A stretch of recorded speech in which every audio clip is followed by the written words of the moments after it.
저는 드로잉에 관한 내용이 주가 되지 않을까 생각했는데 그런 내용은 전혀 나오지 않아서 개인적으로 좀 아쉬운데요. 지금부터는 강의해 주신 내용을 기반으로 좀 더 자유롭게 대화할 수 있는 시간을 가질 건데요. 뭐 그렇게 딱딱한 자리는 아니니까 뭐 궁금하신 거 있으면 언제든지 좀 시간을 주시면 제가 질문하실 수 있게 시간을 마련해 드리겠습니다. 지금 혹시 질문 먼저 하고 싶은 분 있으신가요? 없으시면 제가 계속 대화를 이어나가니까 중간중간에 전 계속 응시하고 있을 테니까 나중에 신호를 주시기 바랍니다. 저는 개인적으로 드로잉에 관한 질문을 좀 많이 준비를 했거든요. 사실은 왜냐면 좀 건축적으로 이건직 소장님을 잘 알고 있는 아직 나이는 아니고 최근에 접할 수 있는 내용은 대부분 드로잉에 관련된 내용이다 보니까 사실은 드로잉에 좀 집중해서 질문 같은 걸 준비를 해왔는데요. 저는 포스터가 일단 제일 먼저 궁금했어요. 포스터는 굉장히 온기 넘치는 그림 안에 굉장히 공학적인 그림이 숨어 있더라고요. 그게 어떤 의미가 있는 건가요? 우리 지금 포스터 쓴 거. 네. 제가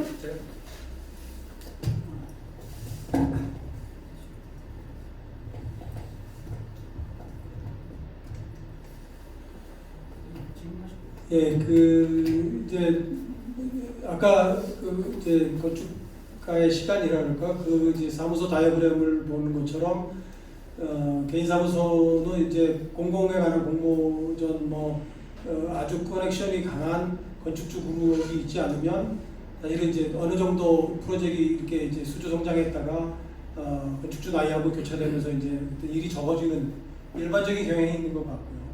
그 시간이 좀 이렇게 생긴다고 그럴까요?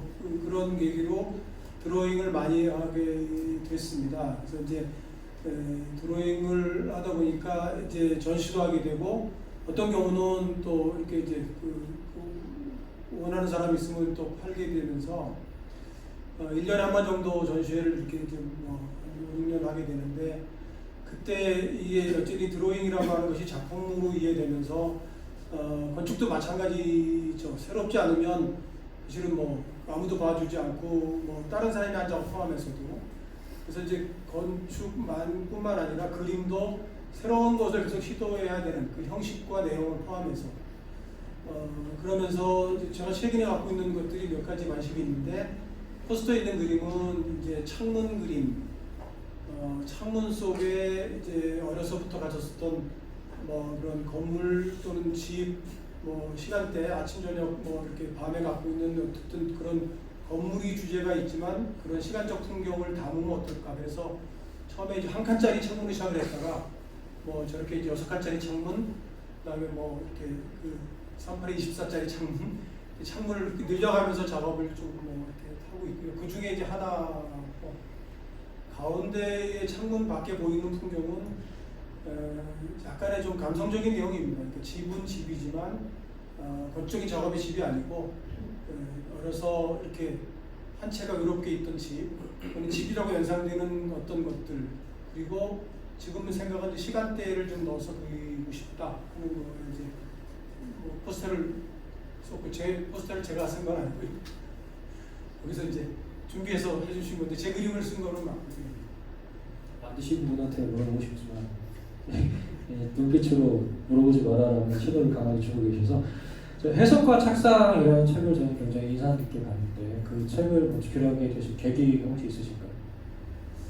그러니까 이제 건축을 하면서 선배가 이제 대학을 자리를 잡으면서 이제 설계 강의 자리를 그냥 2월 한 22일쯤 주고 갔어요.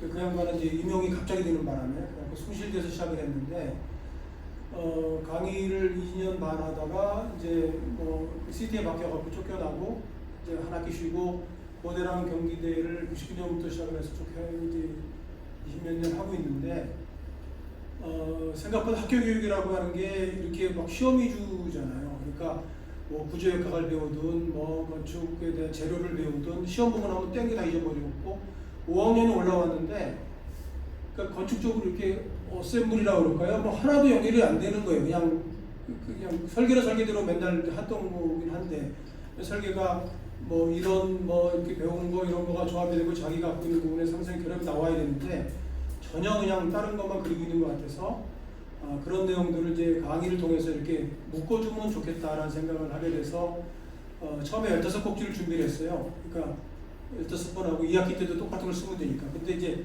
한 학기 듣는 사람이 2학기 또 듣는 학생이 많아지면서 그래서 이제 30개로 꼭지를 만들었죠. 그래서 그걸 이제 강의할 때마다 리뷰를 쭉 이렇게 해서 보완하다가 책으로 만들면 좋겠다 생각을 하게 돼서 책으로 만들어서 이제 출판했는데, 이제 가까이 있는 사람이 상업 출판을 하지 않는 책은, 그러니까 출판사에서 원고를 보내갖고 이제 그런 팔릴 가능성이 있는 책이나 무슨 책이냐. 그래서 이제 그걸 출판사도 없었고 못 만들고 있다가 생각을 좀 바꿔주더라고요. 그때 자료를 나눠서 출판하는 게 좋지 않을까. 그래서 이제 어렵게 이제 원고를 만들어서 출판사에서 관심 갖고 있는 분이 있어서 이제 정의 출판사를 줬는데, 그 어려운 과정을 통했습니다. 사실은 내가 글을 내가 이렇게 못 쓰구나 하는 생각을 했습니다. 원고 전체가 빨간 줄이 안 간 페이지가 없는 게 아니라 빨간 줄이 안 간 문장이 없더라고요. 어쨌든 간에 그 혹독한 원고를 통해서 간신히 책을 그렇게 만들게 됐습니다. 그 학생들이 보면 굉장히 좋은 책이긴 한데 좀 교육에 대한 질문을 드리면, 최근에 학생들은 드로잉보다는 좀 컴퓨터를 활용한 툴 같은 걸 좀 더 선호하고 있는데요.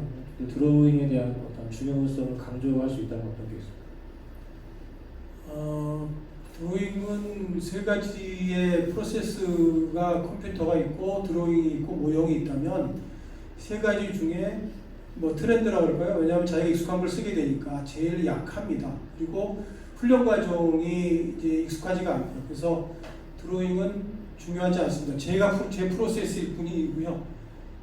기회가 돼서 이제 손이 따라가거나 관심이 있으면 그렇게 훈련을 하면, 말 잘 듣도록 훈련을 하면 훨씬 더 막강한 툴이 되기는 합니다.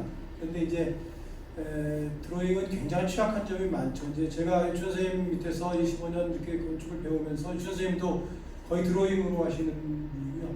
아마 유천 선생님이 이제 이렇게 배웠던 김 선생님도 뭐 드로잉으로 하셨던 분일 거라고 생각을 합니다. 저는 3년 정도밖에 못 배웠지만, 그러니까 드로잉은 아까 뭐 비정형이든 뭐 이렇게 자유형으로 만드는 거를 표현하거나 구상하기 어려워서 우리 사무실 건물들이 아까 제가 기하학적 취향 얘기한 것처럼 거의 각도가 분명하게 되거나 직교 체계를 기반으로 한 것들, 그 다음에 원과 뭐 타원형 이렇게 어떤 기하학적 전형을 가져야 되는 걸로 한계가 좀 있습니다.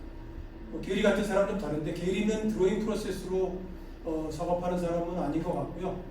이미지나 이런 부분들을 이제 드로잉으로 아주 이제 거의 망작에 가까운 거죠. 알아볼 수 없는 드로잉을 갖고 표현을 하는 사람.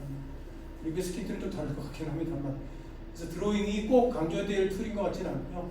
자기 익숙한 툴, 물론 장단점 다 있으니까 뭐 컴퓨터가 파워풀하죠.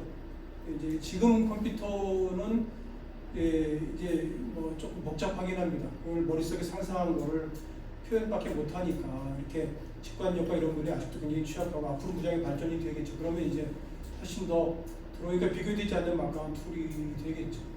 모형은 훨씬 더 정밀하고 훨씬 더 분명하고요. 드로잉이 꼭 강조될 이유는 아닌 것 같습니다. 중간에 사용자의 건축이라는 말씀을 하셨었는데, 사용자의 건축이라고 하는 것은 사용자 친화적인 건축을 의미하는 건가요? 그러니까 이제 혹간에 건축주 없는 건축 얘기도 많이 하시는 분도 있고, 뭐 연구원 역사연구나 도시연구하는 사람도 그런 얘기 많이 하고, 그러니까 건축가라고 하는 것들이 드러난 거는 물론 이제 로마 시대부터 기원이 있겠지만, 실제로 르네상스 이후에 아까 잠깐 말씀드렸지만 드로잉을 통해서 그게 이제 브룬데르스키가 뭐 피렌체에 두오모 당선되면서 이제 그림을 통해서 선정하는 방식이 이제 도입이 된 것 같고요. 그 당시에 그림을 통해서 제어하는 것들을 계속 유지해 온 거죠, 서양 건축에서. 그러니까 이제 이제 맥락 진중하다 보니까 그 질문 요지를 사용자의 건축. 그래서 그러니까 그 건축은 건축가의 아이디어로 만들어지기도 하지만, 실제로 이제 집은 자기가 살면서 이고 고치고 만들잖아요. 그래서 건축을 만들어가는 디자인 주체, 건축을 형성하는 주체가 사용자라고 생각이 들고요. 그 사용자 중에 장소 사용자. 그러니까 저는 문화재를 못 고치게 하고 이런 거에 대해서 반대론자에 속합니다. 쓰고 싶으면 고쳐야죠. 문화적 가치는 다른 방법으로 보존을 해야 된다고 생각을 좀 한 극단적인 선택을 한다면 그런 부분들이어서 사용자는 만드는 주체, 디자인 주체, 사용이 그야말로 주체인 거기 때문에 그거를 돕는 사람이 건축가인 거죠. 그런데 이제 아까 학교 교육을 너무 이렇게 강압적으로 받고 막 그렇게 너무 예술적 취향의 건축으로 이렇게 약간 오도된 경우에 이제 그런 좀 마찰이 있을 수 있다. 그런 측면의 사용자에 관한 관찰이 중요한데 제가 이제 몇 년 사용자 건축을 얘기하면서 생각해 보니까 여기 공간을 사용하는 그런 사용자만 있는 게 아니고 아까 얘기한 뭐 발주자도 있고 뭐 또 거기에 이론적 간섭이 있는 뭐 사용자도 있고 사용자 그룹이 5개 그룹이 되더라고. 그리고 핵심은 여전히 장소 사용자더라. 그 어떤 사용자의 측면과 또 건축가로서의 욕심 그 둘 중 한 군데 치우치기가 좀 어려울 것 같은데 이에 대해서 어떻게 생각해요? 뭐좀 일반적인 답변밖에 안 되긴 했는데 아까 사용자 중에 이제 제가 구분했던 시각 사용자가 굉장히 중요합니다.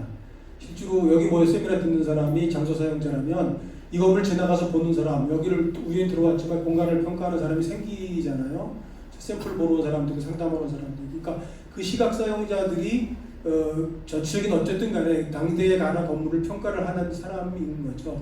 근데 그 시각 사용자들은 공부한 사람도 있고 그냥 직관적인 사람도 있는데 그 사람들이 공공을 얘기할 수 있고 창조성, 창의성, 예술성을 얘기할 수 있다는 생각이 듭니다. 그래서 작가는 그 사람들이 갖고 있는 창조성 관점에 기대서 자기 작업을 예술적 상황으로 끌고 가는 거지. 이건 뭐 그야말로 여러 번 얘기 드렸지만 조각도 아니고 이건 예술이 아니니까 예술적 감성, 뭐 바둑을 둬도 예술적 감성, 예술적 경지가 있을 수 있는 거라서 그런 관점에서 건축가의 창조적 의지는 굉장히 중요한 거죠. 건축가도 예술가처럼 세계 고백을 하게 되거나 영감을 받아서 표현할 수도 물론 있는 거고요. 근데 그게 절대적인 부분들, 뭐 건축사는 다 뛰어난 사람만 다루니까 그런 어쨌든 역사적인 크게 양식이나 이런 전환사는 다루지만 굉장히 그게 사회를 이끌어가는 모티브이기도 하죠. 그런데 우리가 짓고 살아가는 모든 건축은 대부분은 99%는 그렇지 않다. 내가 이제 뭐 그런 현지적 건축을 그런 게 아니라 내가 또 못해서 그럴 수도 있긴 한데 그 두 가지에 그거는 사용자 관점 중에 시각 사용자들이 주된 관심사라고 하는 거라는 생각이 듭니다. 드로잉에 대한 얘기를 좀 더 하고 싶은데 파란색을 고집하시는 이유가 혹시 있나요? 자주 받는 질문이긴 한데요. 이제 게으르니까 수첩이나 스케치북을 갖고 다니면서 이렇게 이제 일상을 그리는 것도 제가 중요한 관심 중에 하나인데 좀 단순한 재료로 빨리빨리 표현을 하고 그런 착상과 그런 거 정리하는데 어떤 한 색깔이 편한 게 있고요. 학생들 같이 작업을 하면서 어쨌든 도면 체크를 하거나 뭐 지금 우리 사무실도 마찬가지지만 까만색의 추정물을 다른 색깔로 이제 체크하게 되면서 빨간색 뭐 이제 거기다 잉크를 좀 넣어서 자주색도 써보고 뭐 녹색 잉크도 구해 써보고 막 그랬는데 파란색이 까만색이 아닌 상태에서 수급이 제일 좋습니다. 요새는 빨간 잉크 살려 그러면 굉장히 어려워요. 문방구에 빨간 잉크는 없고 뭐 인터넷 주문을 해야지 간신히 이제 쓰고 그런 이제 뭐 집사람이 좋아하는 색이라는 거를 부엌으로 보통 뭐 많은 대부분은 아니겠지만 많은 건축가분들이 어떤 자신의 구현하지 못하는 건축적 상상을 표현하기 위해 드로잉을 많이 활용을 하잖아요. 근데 소장님의 경우 같은 굉장히 경험을 바탕으로 한 드로잉을 많이 하시는 것 같아요. 아닌가요? 글쎄, 근데 우리가 접하는 건축 드로잉은 대부분 몇몇 사람 우리가 아는 범위 내에서 그러니까 뭐 예를 들어서 아까 얘기한 리베스킨트 같은 사람은 하나의 어쨌든 이제 그 조금 추상적인 작업에 가까운 작업을 통해서 다른 경지가 있는 거고 뭐 게리 같은 사람은 이제 구현하기 위해서 만드는 드로잉에 가까워. 그러니까 건축 드로잉은 이제 상상력을 위한 뭐 이런 거보다는 실현하기 위한 어떤 단계로 접근하는 거가 더 일반적인 내용이 아닐까 생각하고 저도 그런 부류에 속해 있다고 봐야 되겠죠. 굉장히 좀 오래도록 오랜 시간 건축을 해오셨는데 최근에는 제가 아까 말씀드렸다시피 드로잉에 관한 정보가 더 많이 나온다. 근데 어떻게 보면 오랜 기간 쌓아온 건축적 성과가 드로잉에 묻히는 게 어떻게 보면 좀 서운할 수도 있을 것 같은데 이에 대해서는 어떻게 생각해요?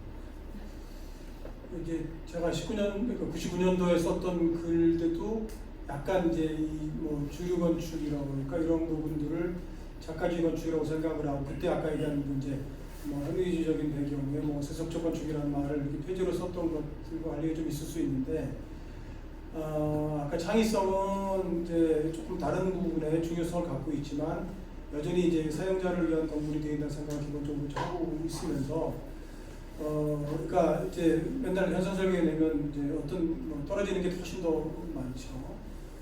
그게 이제 뭐 창의성이 부족할 수도 있고 뭐 다른 부분들의 심사 방향과 틀어질 수도 뭐 있긴 하지만 근데 이제 그러니까 클라이언트가 있고 아까 사용자 중에 뭐 이런 것이 있는 어떤 작업과 클라이언트가 없는 작업, 회화적인 작업과 드로잉 작업은 기본적으로 목적이 좀 다르더라고요.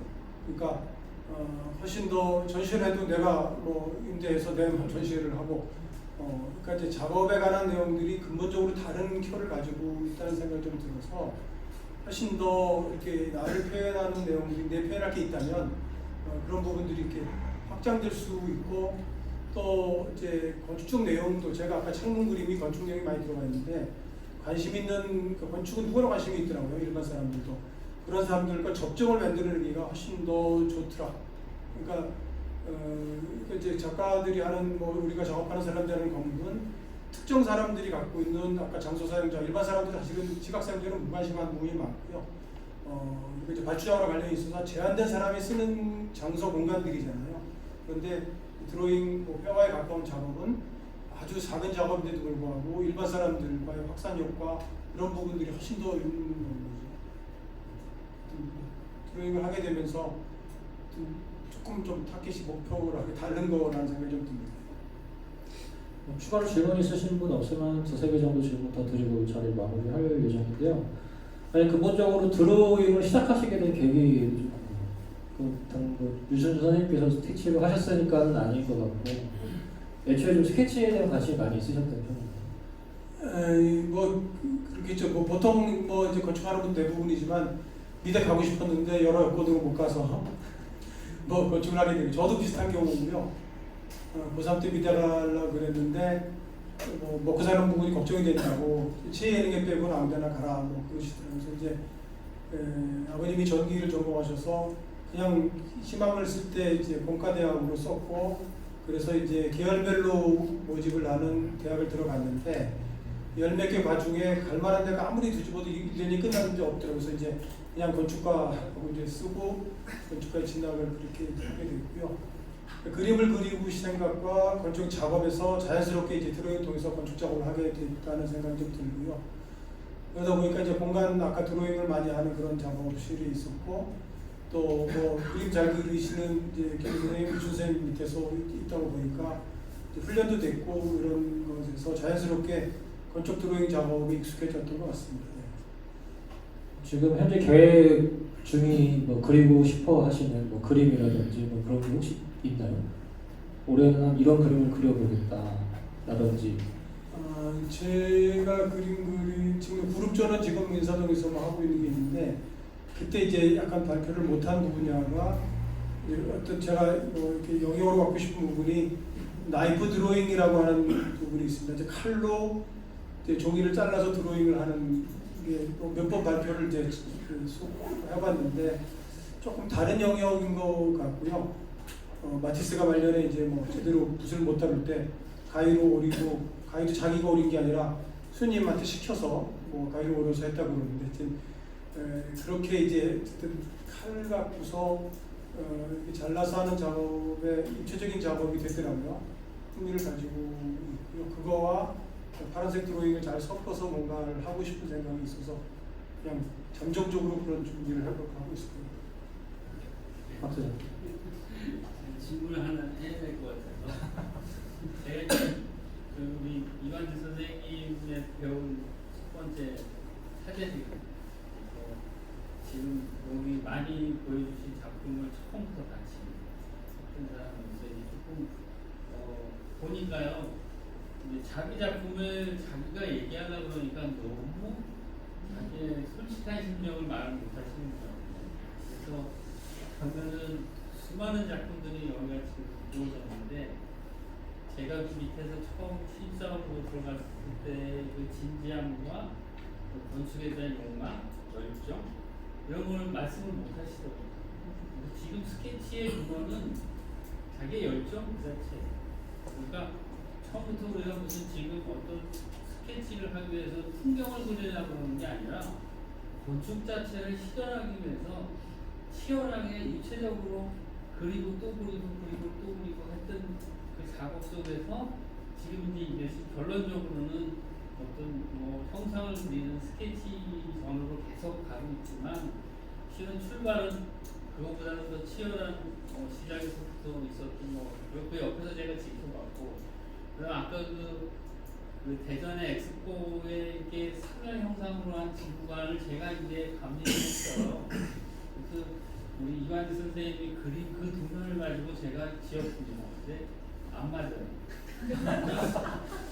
수많은 꼭지점이 있고 이건 창호 바로 이 회사입니다. 그 당시에 이 회사가 제일 잘했기 때문에 이 회사를 시켰는데 결국 수평도 안 맞고 꼭지점도 안 맞아가지고 현장에서 숱한 수정을 해가지고 했고요. 비가 1,900가 샜어요. 그래서 그것을 한 달 내내 비 안 새게 잡아서 나중에 6개까지 막아서 6개로 줄였는데 어쨌든 그 당시는 이게 스케치라는 게 밖에 할 수가 없었기 때문에 그 유관희 선생님의 그 건축의 스케치의 시작은 아마 그렇게 시작됐을 거라고 생각이 들고요. 너무 오늘 말을 많이 시키셨어요. 오히려 제가 보기에는 패널이 제3자가 그거에 대해서 좀 더 구체적인 질문을 하면 자기가 필요한 답만 하는 게 더 나을 것 같은데 고주할매주할 처음부터까지 똑같은 얘기로 여기는 계단이 조금 불만 문제가 좀 있는데 제가 비평문을 쓴 작품도 좀 나오고 그랬어요. 아주 익숙한 비행 같은 경우. 그래서 함부로는 안 될 것 같아요. 한 여러 번 더 하셔서 그 스케치의 진실을 좀 파헤쳐서 지금 그 파란색의 스케치도 최근에 본 겁니다. 원래는 다 검정 펜으로 하셨고요. 그게 누군가가 자꾸 파란색 우리 형수님이 좋아하신다고 그런 것도 좀 약간 믿을 수가 없어요. 원래 스케치는 검정 펜으로 하셨고요. 그건 아니고 제가 또 배웠어요. 그대로 배우고 저도 스케치 하고 있고요. 제일 배우고 싶지 않았던 게 하나 있습니다. 제가 이공에서 퇴사할 때 우리 직원들이 뭐라 그랬냐면 이관희 소장님 밑에서 판결을 했더니 전화하는 멘트가 똑같아요. 전화 멘트, 전화하는 방법, 폰 다 똑같아서 그냥 소름이 끼치더라고요. 야 이게 한 사람이 밑에서 이렇게 배운다는 것이 그렇게 무서운 습관적인 것이 되구나. 그래서 저는 이제 사무설계로 옮겨서 아마 그 스케치덕을 엄청나게 많이 보고 컸습니다. 근데 이관희 선생님하고 다른 세계를 걸었지만 제가 여기서 하나만 질문 드릴게 저 안에 사선이 계속 나옵니다. 수도기술연구소도 그 유춘수 소장님이 쓰는 저기 패턴이 절대 아니에요. 근데 뭔가 자기만의 선이 계속 이제 나오기 시작해서 지금 쭉 줄곧 지붕이라든지 뭐 이런 평면을 보시면 막 사선이 자꾸 나오거든요. 근데 그건 분명히 이관희 선생님의 선이고 이관희 선생님은 뭔가 같아요. 근데 그걸 분명하게 뭐라고 왜 그랬냐고 물어보기도 좀 미안하고 그것이 어떻게 완성됐냐고 얘기하기도 또 저기 좀 결례가 되는 것 같은데 제가 질문 하나 드리면 이제 저거 다 떠나서 지금 조건, 컨디션에 아주 충실하신 분입니다. 컨디션. 그래서 지금 여쭤보고 싶은 건 만약에 컨디션이 없다면 무슨 건축을, 어떤 건축을 그리고 싶은지가 제일 궁금합니다. 다음 또 제가 우리 얘기를 너무 많이 해서 근데 오늘 너무 아까워서 얘기 좀 드렸어요. 죄송합니다. 돈을 잘못 가지고 아니 이제 우리 인연이 뭐 그렇게 이제 맨날 밤새면서 했던 뭐 그런 일은 제가 이제 아까 맨 처음에 뭐 건축은 뭐 예술이 아니다, 건축은 뭐 과학이 아니다, 건축은 뭐 그 철학이 아니다 얘기를 이제 하면서 맨 밑에 제가 즐겨 쓰는 뭐 이제 건축은 조건 속에 피는 꽃이다. 제가 어쨌든 그 문장을 왠지 모르게 좋아하게 되는 그렇게 시작을 했고 그걸 이제 어쨌든 이제 백업을 해서 뭐 만들어 보려고도 했었는데 그게 이제 사용자 건축이라는 단어로 지금은 뭐 이렇게 얘기를 하고 있습니다만 이제 사실은 건축은 조건이 없는 건축은 없는 거죠. 그러니까 그 20 공간 때 20에 와서 그냥 매번 프로젝트 넘어오는 거가 남 건드리다가 망 거가 넘어오고 약간 이제 해결사 같은 이제 뭐 이런 부분도 손이 좀 빠르고 그래서 그런지 그러니까 뭐 어떻게 프로젝트를 왔는데 중축, 뭐 리모델링, 뭐 리치 칼튼 이제 20에서 어쨌든 뭐 이제 제가 담당 소장을 했는데 그것도 뭐 규모가 크지만 중축. 그래서 그때 제 소원이 있다면 빈 땅에 아까 우리 박사님 얘기한 것처럼 빈 땅에 그야말로 조건이 그야말로 적은 마음대로 할 수 있는 것이 왔으면 좋겠다 그랬는데 하루 저녁 뭐 그리는 순간 스스로 조건을 만들기도 하고 조건이 발견되기도 하고 결국에는 건축은 이제 그런 조건이 없이는 안 되는 것이라는 생각이 좀 들고요. 그러니까 이제 좀 비겁한 부분이 있죠. 왜냐하면 이제 조건이 더 열려져 있으면 비빌 언덕이 없어지니까 되게 어려움을 겪게 되는 거죠. 뭐 그렇지 않고도 이렇게 창의적인 작업을 많이 하는 분도 있지만 뭐 이제 스스로 자기가 갖고 있는 디렉션을 던져놓고 나면 그게 또 구속이 되니까 보다 더 창의로운 작업을 하게 되면 아까 뭐 그 저기 실학박물관 같이 더 이렇게 기하학적인 어쨌든 원형을 좀 깨트려져 있는 큐브나 뭐 사선이 더 많은 더 다이나믹한 건물을 하게 되지 않을까 생각도 합니다. 그런데 저는 또 길어 적긴 했는데 그 이제 이 사각형이 되는 이유가 있잖아요. 그러니까 뭐 이렇게 책꽂이가 사각형이고 뭐 책상이 사각형이고 이게 이제 그 여러 가지 편리한 조건으로 만든 큐브가 그래서 되는 건데, 그러니까 이 바닥이 되는 연직에서 이 바닥의 직각하고는 좀 다른 거죠. 그러니까 연직을 통해서 유추해서 직각의 효율성을 사람들이 이제 그리스 로마 시대 때부터 찾은 거라는 생각이 좀 들거든요. 그러니까 여전히 틀은 다 이제 이렇게 그 직교가 갖고 있는 틀일 거라는 생각이 듭니다. 그러니까 자디드 같은 건물이 막 그냥 세상이 꽉 차 있다 그러면 되게 심란할 것 같아요. 그러니까 기능과 효율 뭐 이렇게 이제 연직으로 유추한 사각형이 기본이 될 거고 조금 더 자유롭게 한다면 사선을 조금 더 갖고 있는 조금 더 다이나믹한 운동감 있는 건물을 그리게 되지 않을까 생각합니다. 김대인 교수님. 반갑습니다. 자주 올 때 선생님 작품이나 말씀을 그런데 저는 사실 굉장히 불만해요. 선생님 오늘 굉장히 많이 속이셨어요. 무슨 말씀이냐면 오늘 이 자리에서 우리 선생님을 뵙고 있지만 선생님 사무실에 가보면 지금 아까 화두가 있잖아요. 건축은 철학은 아니다, 뭐가 아니다. 그거 전부 반대로 생각하시고요. 저분의 책꽂이에 꽂아 있는 책들은 철학, 과거 철학, 현대 철학까지 다 있고요. 그거 그냥 꽂아놓는 것만 아니라 빼쓰려고 하시는 분들이에요. 문학소 책 하나만 보더라도 문장 하나하나를 본인이 굉장히 꼼꼼히 들어가서 파헤쳐서 해석하시고 거기서 영감 얻으시고 하시는 그림 스케치가 다가 아니시거든요. 물론 이제 그것이 굉장히 논리가 있기 때문에 세상에 말씀을 할 때는 굉장히 편하게 말씀하시고 쉽게 말씀하시고 그렇죠. 뭐 건축은 조건의 예술이다, 그리고라다 이거 새삼스러운 게 아니야. 아주 그냥 보편적인 거 99%는 그냥 세속적인 건축으로 잘 알려지는 사실이에요. 그러나 건축가로서 우리가 저분을 볼 때는 제가 아쉬운 것은 저분의 선과 생각이 3년이라고 하는 공간 또는 고등학교 시절부터 조형예술을 접하실 때부터 공간적부터 유치노 선생님 접할 때부터 저분이 우리 현대건축계에서 한 30년 넘게 현대건축계에서 자리 잡고 있는 정면의 위치가 점점 잡혀지고 있는 거죠. 그런 의미에서 저는 이관 선생님에게 주목하고 있고 예전에 아마 선생님이 원고를 보였을 때 저거 책을 내자고 막 난리쳤던 사람 중에 한 사람이 저거든요.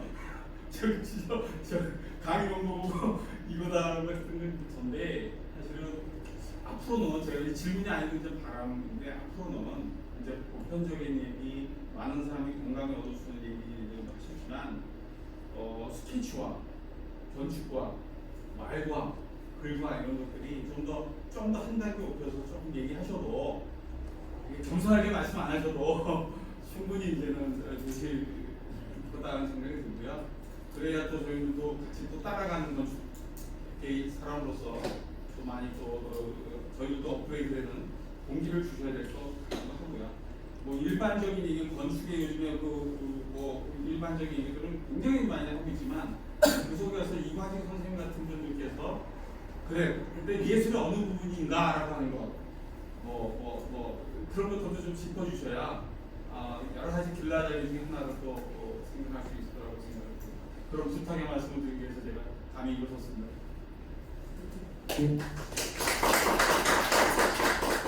누가 봐도 이제 강연의 마지막처럼 되는 모양새인데 또 질문이 있으신 분이 계셔서 네, 먼저 하시죠. 질문이 아니고 우리는 굉장히 동시대 같이 건축을 같은 공간 속에서 했고 그리고 2012년 12월 12일에는 그리스 전시회를 한번 했었으니까 그림 연습했죠. 이가 체감이라고 제가 책하고 의장님이 이가라서 가만히 생각하니까 지금 와서 이가하고 체감은 뭐가 동질성이 있고 뭐가 차이점이 있는가라는 생각을 좀 해봤죠. 손을 그 얘기 잠깐 드리면 약간 뭐 앞으로 1인 사무실이 될 때 이가는 가능한데 체가는 좀 불가능할 거라고 생각하는 부분이 있습니다. 근데 이제 두 사람이 딱 먼저 뭐 나이도 같고 뭐 건축 경력도 비슷하고 부모님 나이도 같고 그리고 뭐 머리숱도 없는 것 좀 비슷하고 뭐 이런 것들이 많이 비슷한 동질성이 있고 일을 해오면서 어려운 상황이라든지 이런 것도 겪고 이런 것도 좀 비슷한데 나는 공간을 벗어나서 김종희 선생님 밑에 있다가 장세환 소장님과 같이 일하다가 벗어나서 동료를 조금 빨리 했는데 완전히 동료를 했고 뭐 약간 차이지만 좀 늦게 이제 이간이 동료가 됐습니다. 그림을 같이 그리면서 뭐가 다른가라는 생각을 해봤는데 나는 그림을 배웠다는 강박관념 속에서 그림을 그리고 있고 자유롭게 자기 일을 통해서 오늘 그림을 그간의 그림을 풍경을 그리거나 아니면 바깥 풍경을 그리니까 또 다른 어떤 그줄 표현하는 그림들 오랫동안 이렇게 쌓이고 모습 보면서 나는 정리를 잘 못하고 저분은 정리를 참 잘하는구나. 나는 모든 것이 쓰레기에 쓰레기통으로 갔는데 저기는 남아있구나라는 그런 것을 참 느꼈습니다. 도구를 쓰는 것에 있어서도 굉장히 차이를 많이 느꼈습니다. 유춘 선생님이 그런 이야기 하셨거든요. 옛날에 본인은 남의 작품을 좀 안 보는 걸 자랑했고 또 하나는 이 세대 구분을 AD와 BC로 했는데 AD는 애프터 디지털이고 BC는 뭐 비포 컴퓨터 세대를 이야기했는데 자기는 BC라는 것을 굉장히 자랑스럽게 이야기했습니다. 그래서 나는 이게 듣지 말아야 될 강연을 들어서 BC의 어떤 BC도 장점이 있겠지 하고 이렇게 또 견지해 왔는데 이간질 선생은 시대를 치면 나는 서기시대쯤 사람이라면 저분은 천기는 아니고 청동기쯤이 될 거라고 보고 있습니다. 그래서 아마도 앞으로 1인 3인 인터넷은 좀 가능할 거라고 보고 있고요. 그다음에 어떤 틀이 이제 우리가 살면서 틀을 누구에게 통해서 틀이 강요받아졌고 배운 게 있는 게 틀이라고 그러면 우리 나이에 지금 할 수 있는 일들은 뭘까라고 생각합니다. 아마 그간의 틀을 좀 이렇게 깰 수 있는 나이가 좀 돼가지 않는가 하는 생각이 좀 듭니다. 우리 나이를 본자님이 말씀하기를 60대를 이순이라고 그러는데 키가 순해진다는 것을 이순이라고 그러는데 사실은 가장 고집스럽고 남의 말을 더럽게 안 듣는 나이가 됐다는 이야기를 받아들였어요. 그래서 이간질 선생님에서는 이렇게 고민하고 만들어야 될 것들을 앞으로 좀 남의 말을 좀 잘 듣고 부자는 선배 말을 잘 듣고 재벌은 후배들 말을 잘 듣다 보니까 후배들 말을 좀 잘 듣는 그런 나이가 되어야 된다고 생각합니다. 그리고 앞으로 계획은 이간질 선생님하고 진주를 그리고 쓰기로 했습니다. 2012년 12월 12일 저는 애우시 때 뭔가 짝수 자꾸 맞춥니다. 학교 다닐 때 번호를 학번을 다 외우거든요. 1학년만 19번이었고 2학년만 때 26번이었습니다. 물론 3학년만 때 31번이었겠죠. 근데 이게 이완주 생하고 12년 12월 12일 날 이제 전시를 했었으니까 2020년에는 진주를 잘 그려서 전시할 수 있는 기회가 여러분께 넣어줄 것이라고 저도 간단하게 뭐 친구 오늘 이거 한 달이 더 왔어요. 덕담하고 싶어서 썼습니다. 세상에.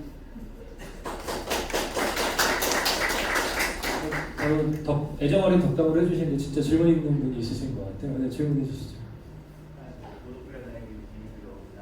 그다 자기의 할 말만 가지고 강연자는 별로 말씀이 없으신 것 같은데 주제가 어쨌든 건축가의 시간이었는데 쭉 내용이 전체적으로 이완재 교수님의 건축이 어떤 사업소를 이용해왔고 자기가 이런 작품을 해왔다 이렇게 건축가의 시간이 정리가 되는 것 같다. 그러면은 앞으로의 건축가의 시간은 어떻게 될 것인가, 앞으로의 계획이 어떤 것인가 그걸 좀 주고 싶었습니다. 사실은 이제 뭐 얘기를 아까 그 강의 시작한 초에 좀 드리긴 했었는데요.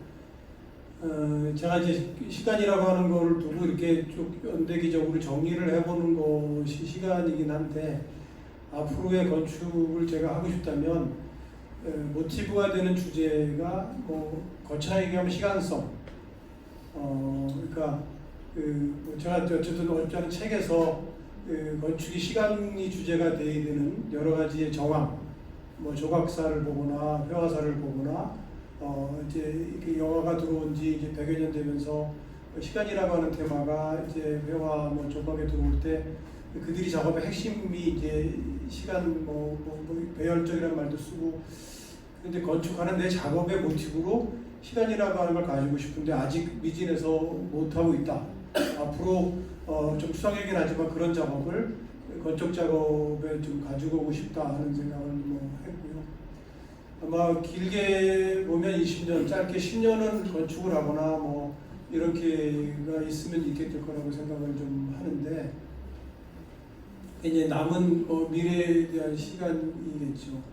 그러니까 아까 그래프처럼 사실은 이제 건축 작업은 어떻게든 개인 사무소는 이제 뭐 아까 최상무 선생님이 얘기하듯이 이제 1인 사무소가 되든 뭐 그러니까 건축주 클라이언트에 갖고 있는 부분의 관계가 이제 점점 희박해지면서 이 작업량은 적게 되고 오다를 주는 사람, 오다랑 연결되지 않으면 건축 작업은 실무 작업은 끝이 나잖아요. 그러니까 그러면 이제 병행해서 뭐 실제로 이제 건축 작업이 아니라면 이론적인 얘기, 이렇게 대화에서 얻어진 얘기, 또 아까 그야말로 뭐 이제 우리 김현 선생님 얘기한 것처럼 뭐 드로잉과 건축에 대한 그런 것들을 정리해 보는 시간이 점점 많아지겠죠. 네. 올해는 제가 기획을 했으니까 기획자의 어떤 결론 같은 거 시작을 잠깐 말씀드릴게요. 이완재 소장님을 초대한 이유가 있는데요. 올해 12 건축가, 12팀 초대가 되는데 의도적으로 국내에서 이렇게 성장하신 분들 절반, 그리고 또 이제 외국에서 공부를 오신 절반, 정확하게는 뭐 그게 이제 이 졸업장을 기준으로 한 5.5 대 4.5 이건 뭐 비슷비슷해요. 5대 5. 다만 이제 한국 사양에서 그 건축가들을 계속 젊은 건축가 초청했을 때 이렇게 5대 5 비율로 이렇게 거의 경중이 맞춰져가지고 소개될 수 있는 케이스는 거의 없을 거예요.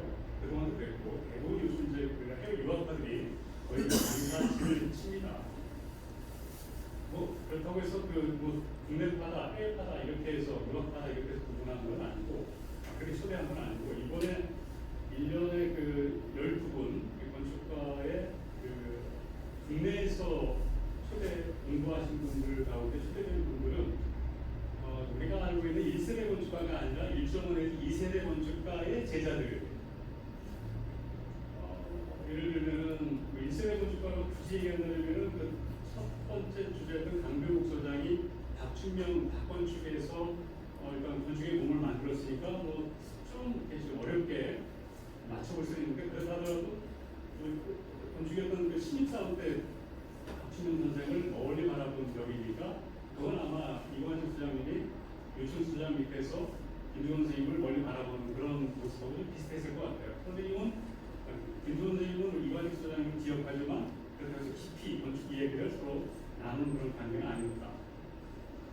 그리고 그 이후에 이한종 소장 같은 경우는 이제 그 윤성중 선생님 원도시 건축에서 독립하기 전까지 원도시 건축에서 일단 몸을 만든 거니까 아마 그 세대 정도고 사실 가장 그 1.5의 이 세대의 가장 큰 영향력을 선배로부터 받고 스승이자 선배로부터 받고 독립한 건 아마 이관익 소장이 아니실까. 20년을 유순수 소장님께서 작업을 하셨고 공부소장까지 이야기를 하다가 나중에 서로 이제 몸이 터지고 머리가 붓다 보니까 헤어질 수밖에 없는 상황이 도달했겠죠. 근데 제가 이제 그렇고 이제 외국에서 공부한 사람들은 앙미시리아니파가 많았었어요. 골라서 공부한 사람은 정재영, 이은석 등등은 뭐 문화학하는 거예요. 최원규 교수 같은 경우는 고요이동 이런 식으로 해서 약간 좀 거장들 밑에서 공부한 케이스인데 그렇게 따지면 이제 한국에서는 거장이라고 그 세대의 거장이라고 얘기할 수 있는 유춘수 소장님께서 공부하시고 배우시고 일하시고 거기서 뭔가 몸이 되신 분이라서 질문은 이제 요약이 됩니다. 그래서 올해 그렇게 구분져서 어쨌든 모셨는데 제가 이제 이관익 소장님을 모실 때 막 한국사에서 초대하게 되면 그 인물 가지고 그 블루 시대를 또 질문하면 되겠구나 생각 쉽게 오실까봐 일부러 그 전화를 드렸어요. 요양문이 왔길래 이렇게 안 됩니까? 우리는 그게 아니고 사실 그래도 되는데 이미 이번 수준이 팬덤이 워낙 많기 때문에 그분들이 안 올 것 같아가지고 이번 수준이 나중에 얘기하면 많이 오지 않을까 하고 많이 오셨어요. 그래서 이제 그 이번 수준님한테는 가급적이면은 독립 이후에 건축 얘기를 좀 집중해달라고 했고 근데 그 키우시는 과정에 어쨌든 굉장히 지금 하고 있는 그 블루 시대의 그런들이 계속해서 현재 건축에도 큰 역할들을 하고 있다는 걸 갖다가 화면에서 봤습니다. 저희 질문은 다시 돌아가서 요즘 수장님하고 뭐 어떤 문제로 세워졌는지 모르겠지만 그분과의 사생관계를 엮여 있는 가장 대표적인 분이 있어요. 아까 강민철 소장님이 있다고 강민철 소장은 스텝에서 실장까지 올라갔던 사람이고 그리고 독립 딴데로 간 거고 이관익 소장님은 어쨌든 거기서 공단에서부터 삼성과의 4소죠. 시작을 해서 이공건축 4소 거기서 설계본부에 그 조장까지 여기 와서 대표 역할을 하다가 나오셨기 때문에 두 분의 관계는 어쨌든 스승과 제자, 사생관계를 엮일 수밖에 없다고 봐요. 그런 영역이 독립을 해서 이제 자기 작업할 때 사생관계라고 해서 영향관계에 있는 겁니다.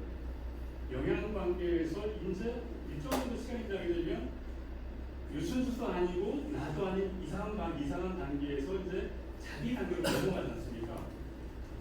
보통 그런 과정을 거치게 된단 말이죠. 바로 그런 어떤 그 시점이 왔을 때 그 이 소장님이 어떤 선택지를 가지고 자기 건축의 어떤 그 지향점을 찾았는지 그게 일단 굉장히 궁금하고 이미 표현했다고 다시 한번 좀 이렇게 표현해 주시면 감사하겠고요. 그리고 그 유춘 소장님에 대해서 좀 신랄하게 비판을 좀 선생님을 그럼에도 불구하고 우리한테 선생이 있다는 게 좀 중요하다. 요즘 세상은요 선생님들이 없어요. 요즘 건축사 사무소에 선생이 없어요. 그냥 사주가 있고 급여주는 사람도 있을지 몰라도 이분은 내가 혹은 문화에서 이런 개념의 그런 그 관계가 지금 많이 희박해져 있기 때문에 그래서 더 가장 노골적으로 비판적이면 비판적일수록 사생관계의 중요성을 우리한테 전달해 주는 거니까 후배 세대들한테 그런 관점으로 두 가지만 좀 답변을 해주셨으면 감사하겠습니다. 두 가지 질문 다 굉장히 어려운 질문이요. 그러니까 이제 어쨌든 이제 연수로 회사를 독립으로 갖고 포함해서 한 25년 이제 제가 모시더라고요.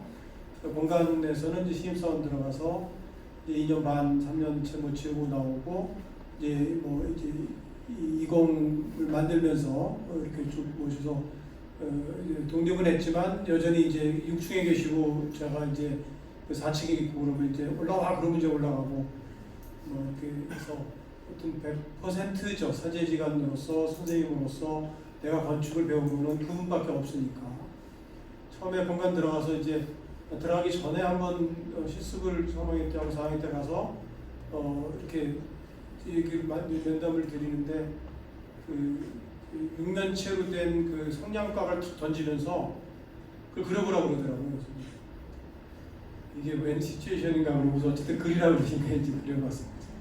아마 거기서 이제 이렇게 가늠을 해보셨던 것 같은데 이게 좀 구체적으로 또는 명확하게 내가 이춘 선생님한테 배우고 이춘 선생님의 어쨌든 이게 같은 점 차이점 이런 거를 제가 지금 오늘 발표한 것처럼 공부해 보질 않았어요. 제가 잘 생각을 많이 안 해봤습니다. 그리고 사실은 이제 제가 98년 독립할 그때에 내가 갖고 있는 목표는 이춘 선생님이 그리는 거를 실현해주는 실현자. 근데 어떤 때는 그런 생각이 있어요. 저 양반이 가지고 있는 대가적 기질을 내가 평생 내 건축 안 해줬다. 평생 실현해주는 사람으로 남겠다. 뭐 그런 생각을 이제 가졌었고요. 그래서 내가 어쨌든 이제 헤어지게 된 거는 뭐 이제 딴 데로 옮겨 가시는데 그 프로젝트이 여기 서기 않았고 제 작업으로 생각을 하지 않지만 부산의 LCT도 지금 알려져 있는 건물, 그때는 이제 우리는 117층 타워에서 트리플 스퀘어라고 하는 건물이었는데 그 건물을 이제 PF로 되는 현상설계 당선을 이제 제가 주관하고 선생님 이제 뭐 이렇게 기본적인 컨셉 주시고 해가지고 당선이 뭐 안으로 당선된 건 아닙니다. 뭐 이제 그게 이제 컨소시엄 짜이면서 어쨌든 당선이 됐는데 그게 이제 18만 평 117층 내가 당선해서 담당 소장이었지만 내가 감당이 안 되더라고요. 그래서 슬슬 발을 빼는데 이제 다른 소장님들이 그 프로젝트에 관심을 가지고 그 프로젝트를 후원하는 지금은 이제 뭐 이상하게 갖고 이제 청와건설하고 이제 오너가 감옥을 가게 되는 프로젝트가 됐는데 거기서 후원을 해가는 사무소에 나갈 때 저는 그때 이제 조개층을 쓰고 있었거든요. 2040이라고 하는데 그때 이제 인테리어를 나름대로 돈 1,000만 원 들어서 했고 핑계거리에 근데 인테리어 비용도 아깝고 일단 저기 남겠습니다. 그래서 다른 수장들 나갈 때 자연스럽게 공간적으로 분리된 게 이제 혼자 남게 된 거고요. 전혀 의도적인 거는 사실은 아니었고 이제 첫 번째 질문에 대해서는 이제 뭘 배웠는지 이런 부분들을 제가 정리하거나 생각해 본 적이 깊이가 없어서 답변 드리기는 굉장히 어렵고 애매하다. 두 번째 이제 더 독립적으로 내 건축에 대해서도 오늘 사실은 표현하는 거 이상으로는 사실은 뭐 더 정의하기가 어려운 것 같아요. 그러니까 잘 모르겠다는 표현이 많습니다. 어떻게 보면 자기를 규정하는 작업, 그러니까 건축이 뭐라는 거 하는 규정하기가 쉬운데 내 작업을 규정하기가 어렵더라고요. 그리고 이제 앞으로 남은 기간 질문도 받고 그랬으니까 그런 쪽에 관심을 갖고 조금 더 작업의 디렉션 방향을 조금 더 만들어 가겠다 하는 걸로 답변을 드리겠습니다. 유천석 선생님은 어떤 분이냐고. 두 번째 질문은 거기에 그거거든요. 장편 소설 SF를 좋아하시고